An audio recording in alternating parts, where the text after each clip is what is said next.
오늘 말씀은 갈라디아 교회 성도들에게 교회 생활을 어떻게 할 것인가, 서로 어떤 관계를 맺고 서로 함께 신앙생활을 할 것인가에 대해서 말씀하고 있습니다. 예수 그리스도를 믿는다는 것은 갈라디아서 2장 20절의 말씀에 보면, 이제 내가 육체 가운데 사는 것은 나를 사랑하사 나를 위하여 자기 자신을 버리신 하나님의 아들을 믿는 믿음 안에서 사는 것이라 말씀드렸습니다. 나를 사랑하사 나를 위하여 자기 자신을 버리신 하나님의 아들이 내 안에 살아계셔서 나와 함께 하시고 나를 인도하시는 삶.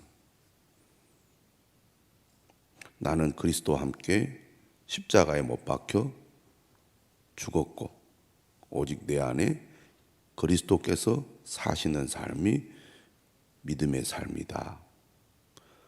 내 안에 사시는 그리스도는 어떤 분이신가? 나를 사랑하셔서 나를 위하여 자기 자신을 버리신 분이다. 그 사랑이 내 안에 가득 차 있는 삶이 바로 은혜가 풍성한 삶이라고 하겠습니다. 그러므로 5장 5절에 보면 우리가 성령으로 믿음을 따라 의의 소망을 기다리노니, 예수 그리스도를 믿는 자는 그 안에 성령님이 계시죠.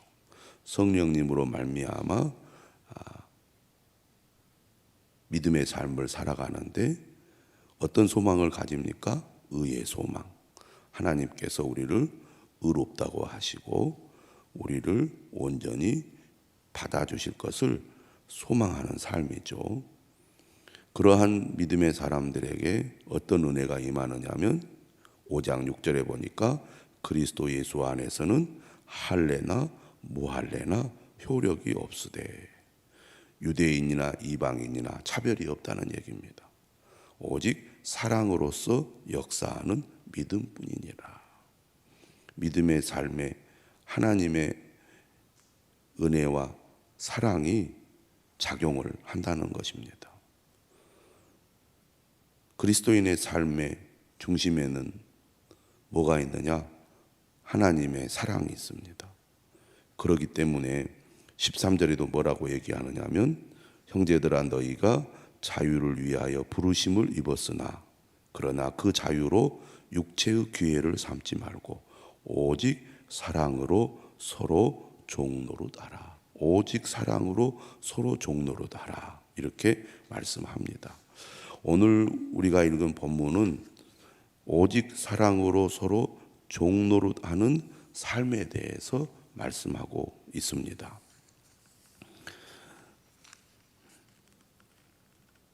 (6장 1절이죠) 형제들아, 형제들아. 우리가 그리스도 안에서 형제 자매라는 것을 강조한다고 하겠습니다. 사람이 만일 무슨 범죄한 일이 드러나거든 신령한 너희는 온유한 심령으로 그러한 자를 바로 잡고,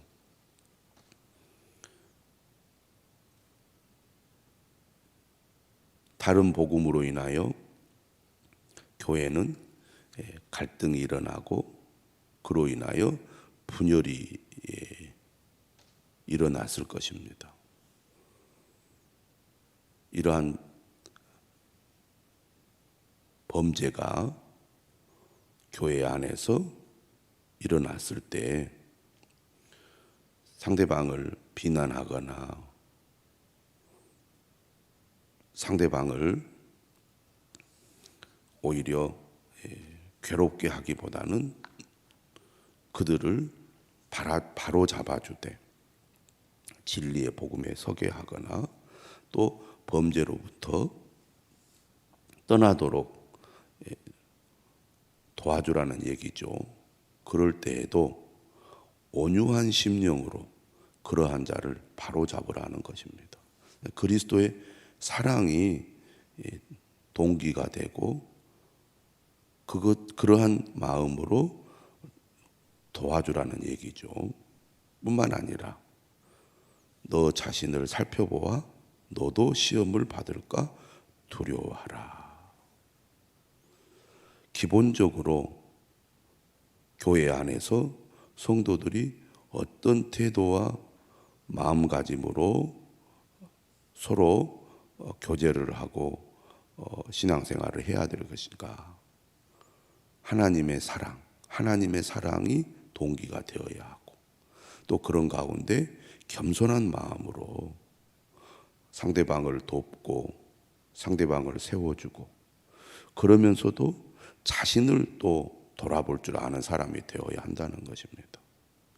우리가 함께 서로 어울리고 서로 신앙생활을 하다 보면 나와 다른 사람들을 우리가 경험하게 되니까 우리가 상대방을 판단하거나 또 비판하거나 그렇게 되기가 쉽잖아요.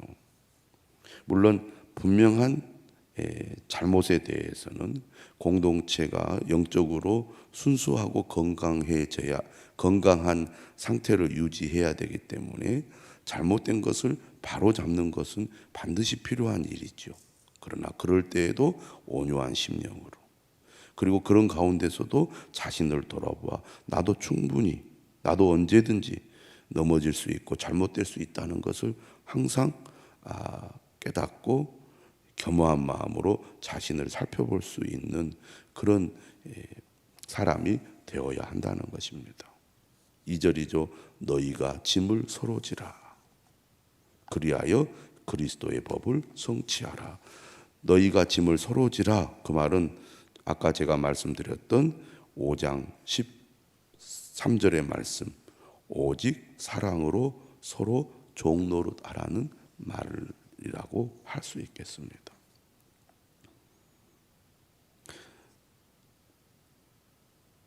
누구나 무거운 짐을 지고 갈 수 있습니다.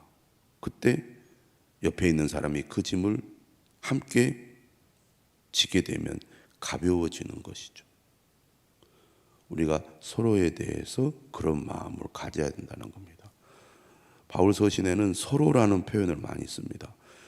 교회 생활 또 공동체 안에서 이런 자세가 매우 중요하다는 거죠. 너희가 짐을 서로 지라. 그게 공동체의 힘이고 또 장점이 아니겠습니까? 로마서에서도 함께 울라 이런 말씀 있지 않습니까? 너희가 짐을 서로 지라. 사랑이 우리의 삶의 동기가 되어서 서로 짐을 지는 그리하여 그리스도의 법, 사랑의 법을 성취하는 그런 성도가 되라는 말입니다. 3절이죠. 만일 누가 아무것도 되지 못하고 된 줄로 생각하면 스스로 속임이라. 교만한 생각이 얼마나 독이 되는지를 알아야 됩니다. 공동체에도 해가 될 뿐만 아니라 자기 자신에게도 그만큼 해가 되는 거죠. 이 말씀은 이제 직접적으로는 다른 복음을 전하는 사람들을 겨냥하는 말이기도 합니다. 사람들이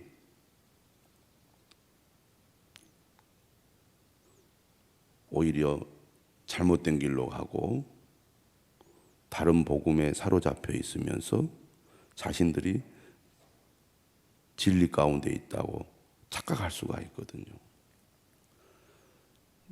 우리가 옳다, 내가 옳다, 이것이 진짜다 이렇게 확신을 가지고 큰 소리를 치는 경우들이 많이 있습니다.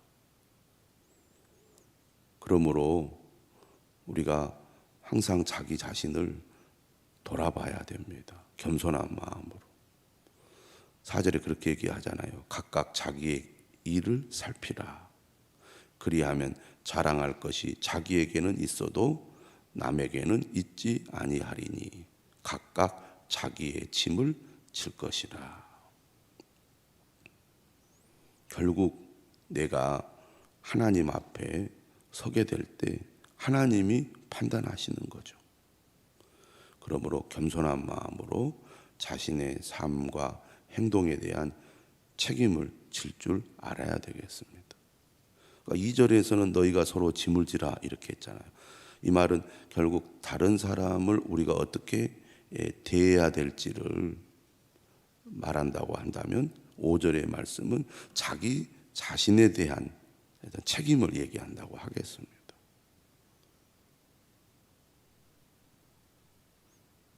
짐을 서로 지라고 하니까 아이고 나는 못하겠어 누군가 나를 도와줘야지 이런 식의 태도를 가지란 말이 아니죠. 누가 어려운 가운데 있을 때 발벗고 나서서 그를 도와라, 함께하라. 주님의 사랑을 받았다면 그 사랑을 흘러보내서 그 사랑을 나도 실천해서 서로 짐을 지라 그런 얘기잖아요.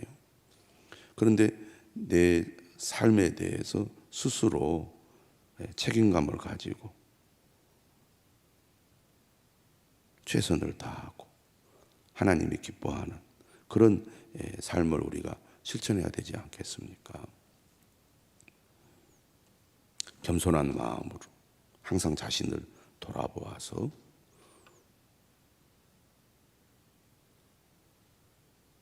교만해지지 않도록 해야 될 것입니다.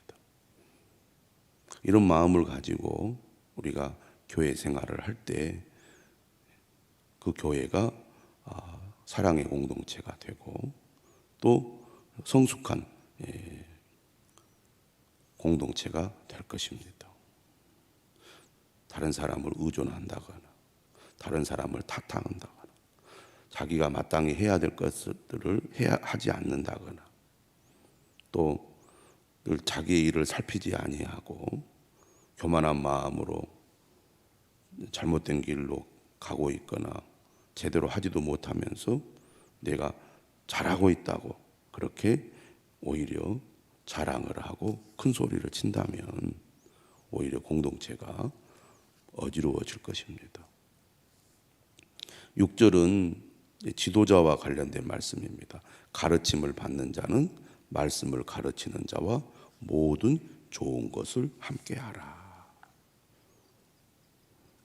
갈라디아 교회는 다른 복음으로 인하여 사실은 이제 몸살을 앓았고 또 상처가 있다고 볼 수가 있습니다. 그렇기 때문에 복음의 진리를 가르치는 지도자와의 관계가 참 중요하다고 하겠습니다. 바울이 앞부분에서도 그런 얘기를 했죠. 4장에 보면은 바울이 뭐라고 했습니까? 15절에 너희가 할 수만 있었더라면 너희의 눈이라도 빼어 나에게 주었으리라. 갈라디아 교인들이 바울을 신뢰하고 또 그만큼 바울을 향해서 충성된 마음을 가졌다는 거죠.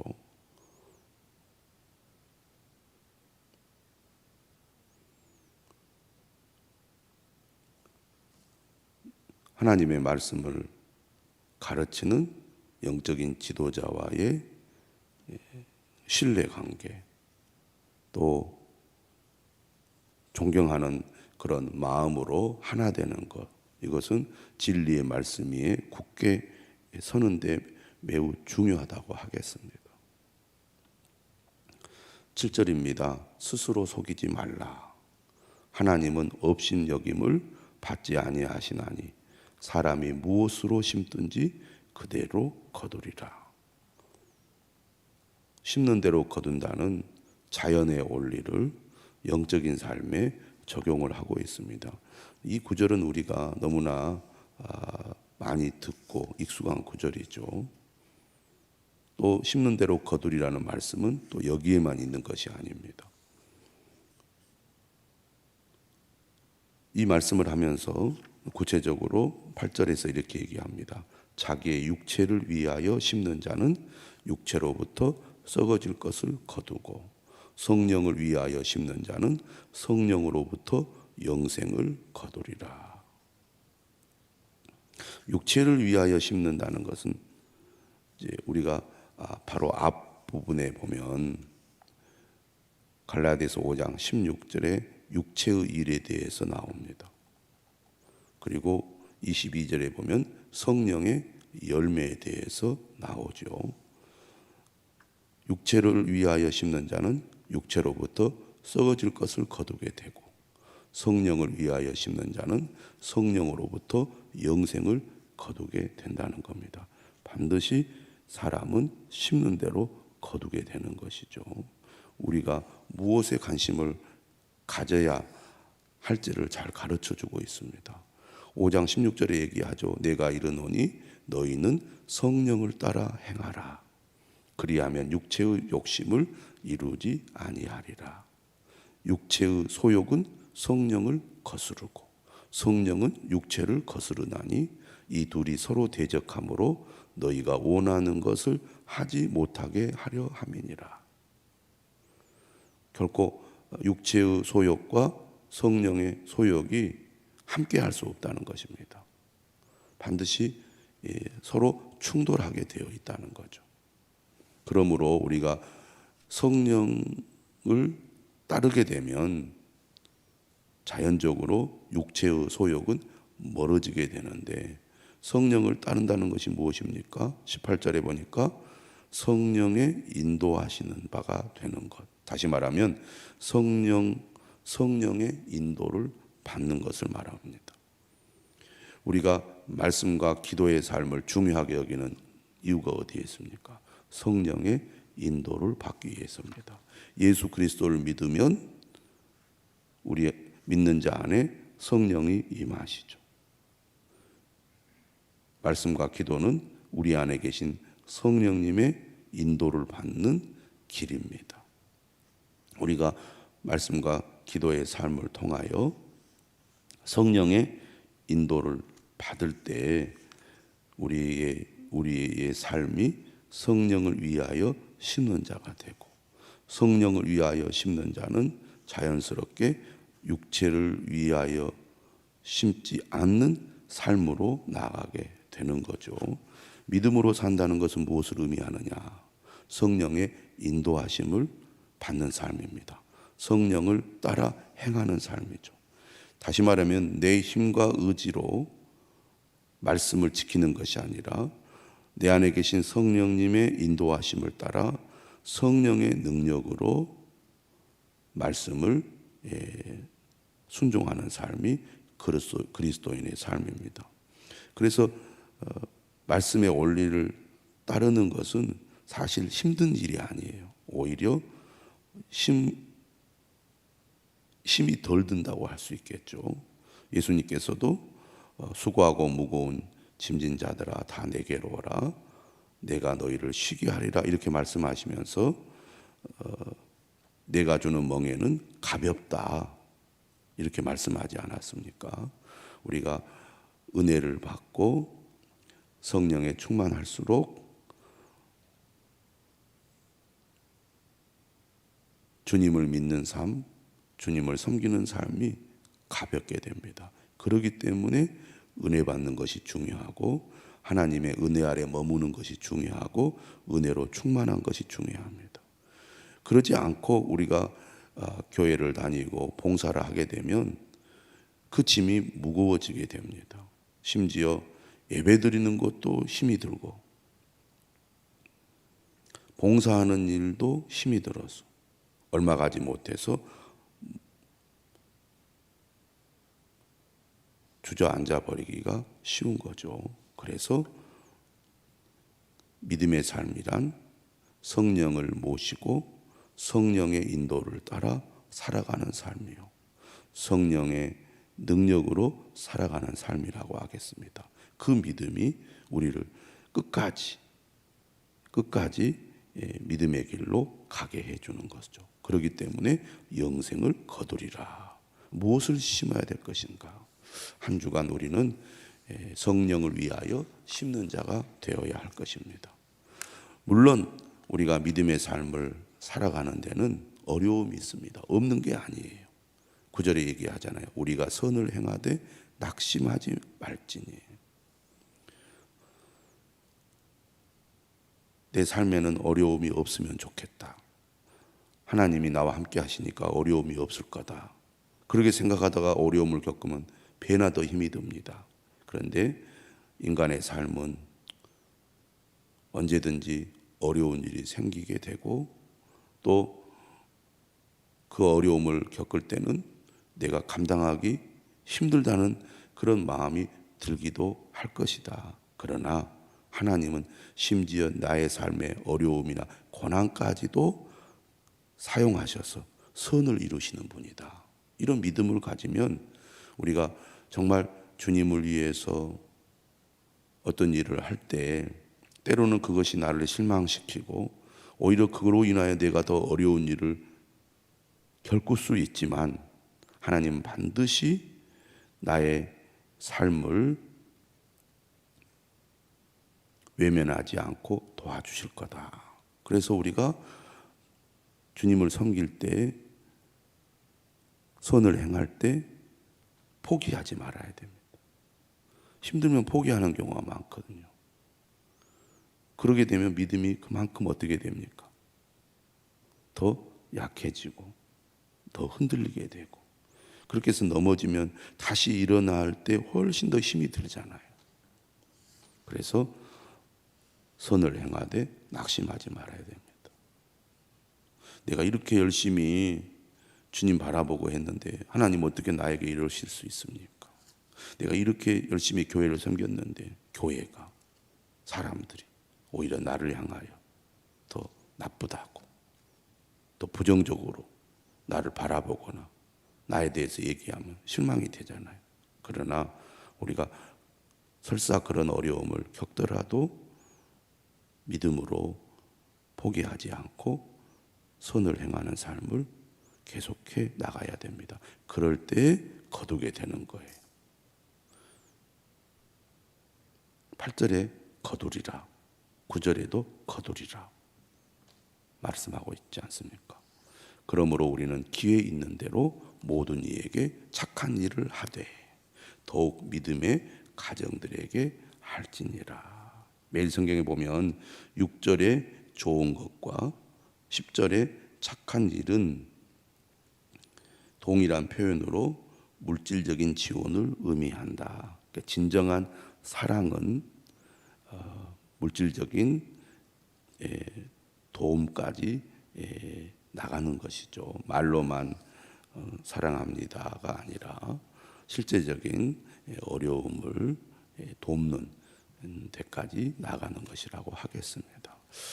사랑의 공동체, 그리스도의 사랑을 실천하는 그런 믿음의 성도들이 되자는 것이죠.